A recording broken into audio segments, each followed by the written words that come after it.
Pregnancy రావట్లేదు అని మా దగ్గరకొచ్చినప్పుడు, వాళ్ళకి అసలు ఉన్న ట్రీట్మెంట్ ఆప్షన్స్ ఏంటి?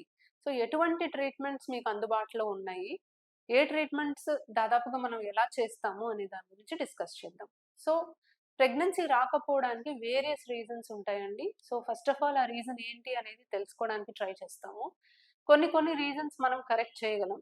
ఫర్ ఎగ్జాంపుల్ థైరాయిడ్ ప్రాబ్లమ్ ఉంది, షుగర్ ప్రాబ్లమ్ ఉంది, ఏదన్నా హార్మోనల్ ఇంబాలెన్స్ ఉంది.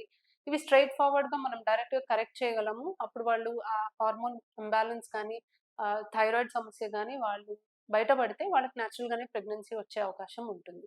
బట్ కొన్ని సందర్భాల్లో మాత్రమే వీళ్ళకి ట్రీట్మెంట్స్ అనేవి అవసరం ఉంటది. సో, ఎటువంటి ట్రీట్మెంట్ ఆప్షన్స్ ఉన్నాయి అండ్ ఎవరికి ఏది సజెస్ట్ చేస్తాం అనే దాని గురించి డిస్కస్ చేద్దాం. సో, మా దగ్గరికి వచ్చిన ప్రతి ఒక్క కపుల్‌కి కూడా టెస్ట్ ట్యూబ్ బేబీ ప్రాసెస్ చేయాల్సిన అవసరం ఉండదు. ఫస్ట్ అండ్ ఫార్మోస్ట్ ఇది చాలా క్లియర్‌గా తెలుసుకోవాలి. ఎందుకంటే చాలా మంది డాక్టర్ దగ్గరికెళ్తే ఇంకా వాళ్ళు ఐవీఎఫే చేసేస్తారు అని అనుకుంటారు. సో, అందరికీ IVF test tube baby process అవసరం పడదు. మన దగ్గరకొచ్చిన 100 మంది కపుల్స్‌లో దాదాపుగా 50-60% మందికి చిన్న ట్రీట్మెంట్స్‌తోనే ప్రెగ్నెన్సీస్ వచ్చేస్తాయి. చాలా మందికి కలయికలోనే కొన్ని ప్రాబ్లమ్స్ అనేవి ఉంటాయి. సో, జస్ట్ కొన్ని మెడిసిన్స్ ద్వారా లేకపోతే కౌన్సెలింగ్ ద్వారా కూడా వీళ్ళకి దాన్ని సార్ట్ ఔట్ చేసుకొని ప్రెగ్నెన్సీ వచ్చే మార్గాలు ఎన్నో ఉన్నాయి. కొంతమందికి మనము జస్ట్ మెడిసిన్స్ పెట్టి ఏ టైంలో హస్బెండ్ వైఫ్ కలవాలి అనేది కరెక్ట్‌గా చెప్తే, అంటే ఎగ్ పెరిగి రిలీజ్ అవ్వడానికి కొన్ని మెడిసిన్స్ ఇచ్చి, ఎగ్ ఏ టైంలో రిలీజ్ అవుతుంది వీళ్ళకి గైడ్ చేసి, ఆ టైంలో ట్రై చేసుకోమని చెప్పినా వాళ్ళకి ప్రెగ్నెన్సీస్ వచ్చే అవకాశం ఉంటది.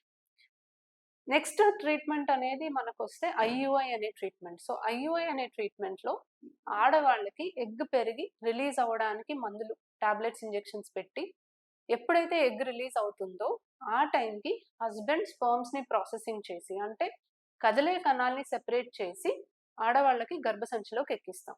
సో, ఇలా చేయడం వల్ల ఎగ్ రిలీజ్ అయ్యే టైంకి ఎక్కువగా కదిలే స్పెర్మ్స్ అందుబాటులో ఉంటాయి కాబట్టి అవి 2 కలిపి ఎంబ్రియో ఫార్మ్ అయ్యి ప్రెగ్నెన్సీ వచ్చే అవకాశం అనేది పెరుగుతుంది. Last option IVF.